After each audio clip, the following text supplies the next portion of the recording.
Hai, masih bersama saya, Mr. Z, bicara. Tentu saja bicara tentang kebenaran berdasarkan fakta, data, dan realita. Teman-teman, masih terkait dengan Paula Verhoeven ya. Ada di televisi nasional, di SCTV. Ini judulnya menarik sekali. Dan sebenarnya saya sudah lama ingin membuat judul itu. Tapi ya mengantisipasi ya. Nah ternyata hari ini teman-teman, Anda bisa lihat sendiri kok, langsung di channel SCTV ya. Ini judulnya nih ya, saya bacakan dulu. Baim Wong diduga rancang skenario ceraikan Paula Verhoeven. Jadi yang merancang sesungguhnya adalah sang sutradara. Dengan sedemikian rupa teknik dan strateginya, sehingga Hakim Pengadilan Agama Jakarta Selatan terpengaruh teman-teman. Ya, supaya tidak menjadi fitnah ya teman-teman ya. Saya ingin menonton bersama teman-teman ya, bersama teman-teman. Dan langsung mereaksi. Kita langsung menuju ke sumbernya di SCTV ya teman-teman ya. Baim Wong diduga rancang skenario ceraikan Paula Verhoeven. Wah, mantap ini. Kita langsung saja ke sumbernya.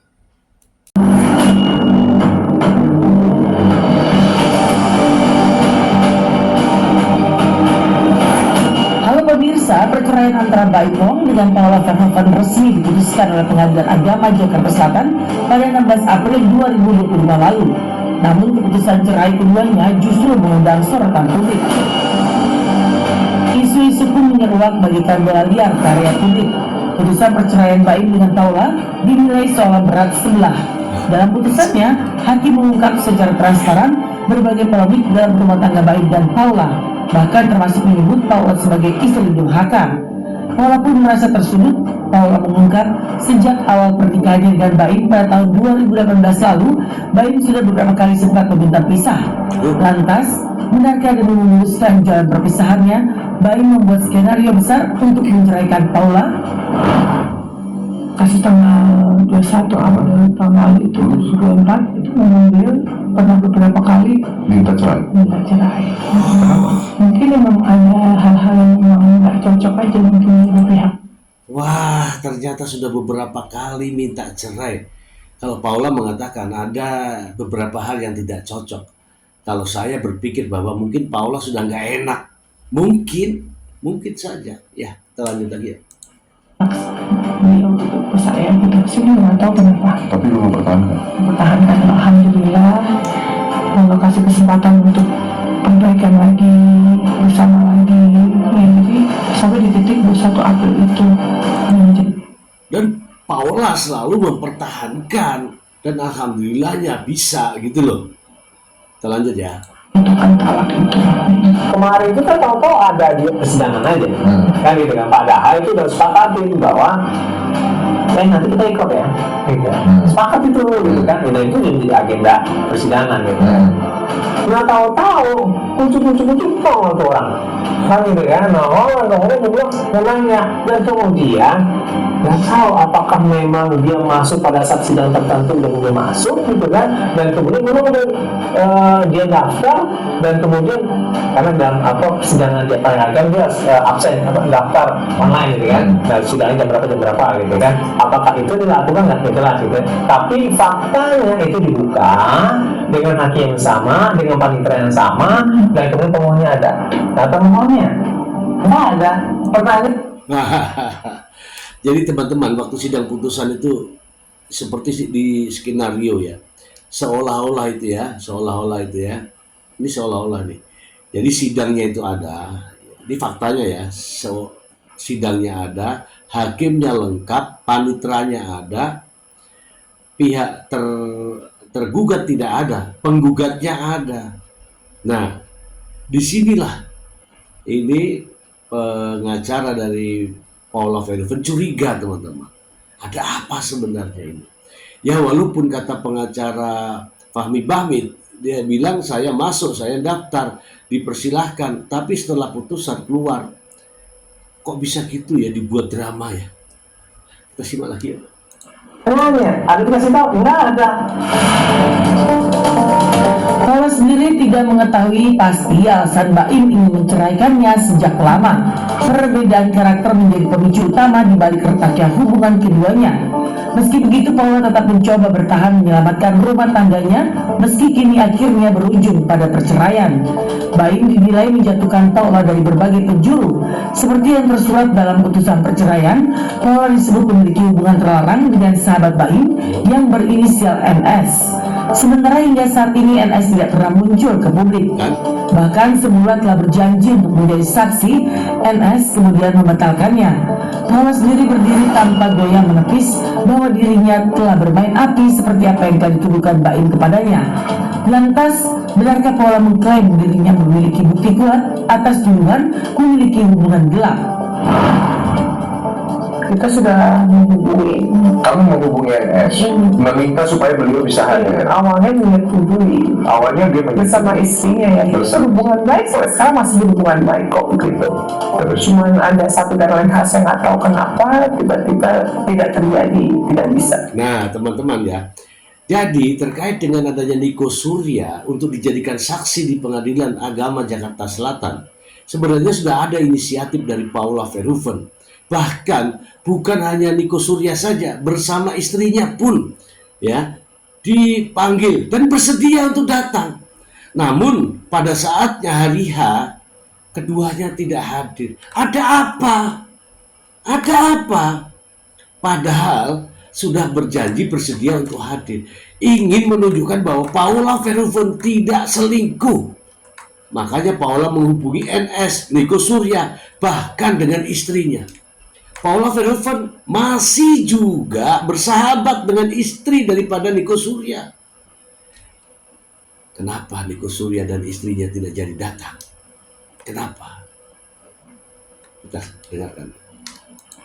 Memang biasa aja ngobrol atau curhat sama lawan jenis itu biasa aja, karena beliau pun melakukan hal seperti itu gitu. Dan di sini ini adalah teman sahabat beliau yang sudah 25 tahun, dan yang mengizinkan masuk ke rumah tersebut adalah beliau gitu. Jadi saya bingung juga gitu, ngobrol di meja makan dibilang bukan muhrim, di situ diakses semua, mbak bolak-balik security, bolak-balik semua udah di situ. Di kamar pun juga tidak ada kondisi terkunci. Anak saya bolak-balik, mbak juga bolak-balik, karena di situ saya hanya curhat ya, ngobrol gitu, gimana nih, saya tanya pendapat gitu, karena saya melihat beliau itu kan juga teman baik. Saya menyatakan tidak ada terjadi perselingkuhan selama saya menikah, dan saya bisa bertanggungjawabkan ini semua, perkataan saya, perlakuan saya di akhirat. Dan ini saya lakukan demi menjaga mentalitas anak-anak saya yang masih kecil, yang nantinya mereka beranjak dewasa bisa mengakses semua berita tentang ibunya. Nah, teman-teman, ini perjuangan Paula Verhoeven, teman-teman. Dan dibuktikan perjuangannya ini demi anak. Namanya demi anak ya sudah, jangan ngomong lagi. Beda dengan yang di sana. Katanya, anak-anak jangan dijadikan objek, tapi ngomong terus menjelek-jelekkan Paula Verhoeven. Akhirnya anak juga akan terpengaruh dengan kondisi ini. Anak-anak jangan dijadikan objek, itu selalu diutarakan. Tetapi dengan ngomong seperti itu, dengan menuduh-nuduh yang bukan-bukan, itu menunjukkan tidak sayang kepada anak-anak. Kenapa? Anak-anak dapat mengakses kondisi yang saat ini terjadi. Begitu ya teman-teman ya. Kita lanjut.